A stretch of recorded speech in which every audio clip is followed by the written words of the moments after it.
Welcome back, scholars, to our Digital Academy. I am Professor Spark. Whether we are turning the pages of a timeless novel, our mission remains the same. Will today's sweep us into the concert hall? Let's find out together. Welcome to this explainer. Today we're diving straight into a single piece of music that didn't just, entertain a polite crowd in a concert hall. It absolutely ignited an artistic revolution.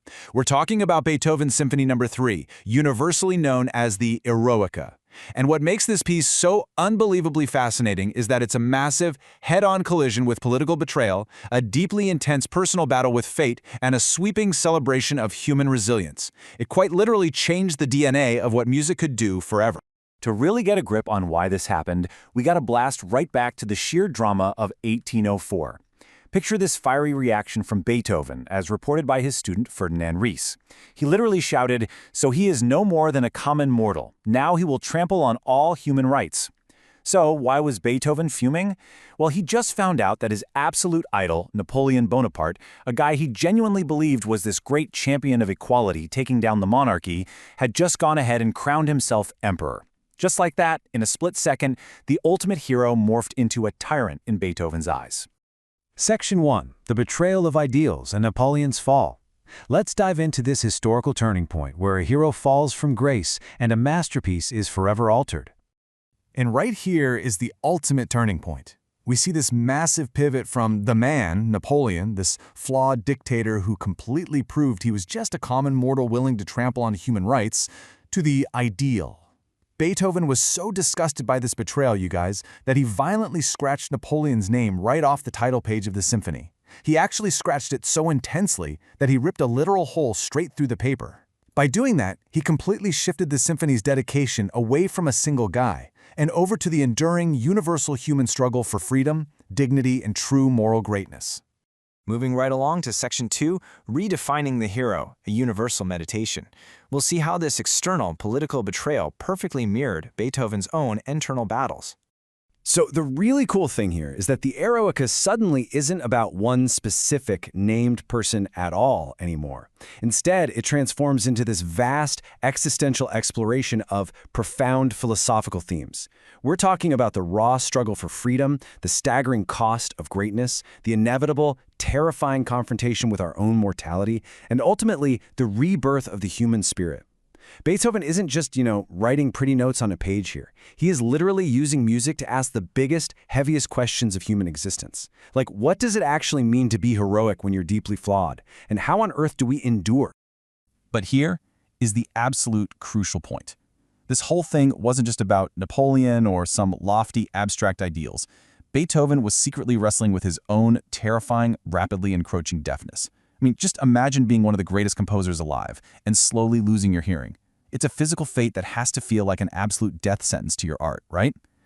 Because of that secret torment, this symphony becomes a deeply personal, philosophical self-portrait. It is the literal sound of a man actively, desperately fighting his own physical fate, flat out refusing to surrender to the despair, and ultimately emerging totally transformed on the other side.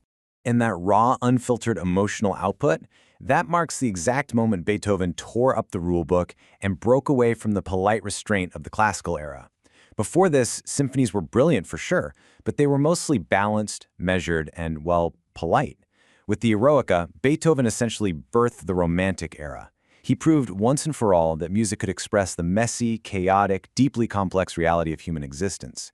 It was no longer just about capturing sonic beauty. It became a vehicle for bold, existential exploration.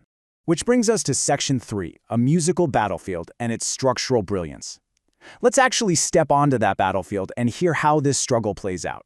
This piece is just structurally daring and emotionally massive. It plays out across 4 very distinct movements that perfectly, step by step, mirror the classic hero's journey.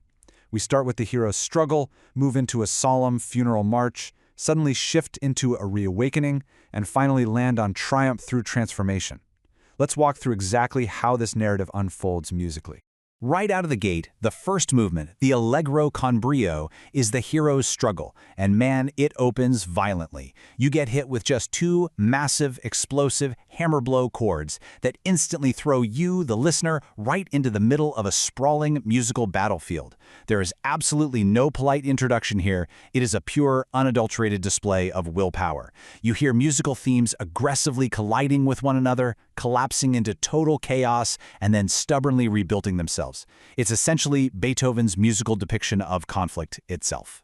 Then after all that chaos, the frantic pacing just entirely drops away for the second movement, the Marcia Funebre, or Funeral March.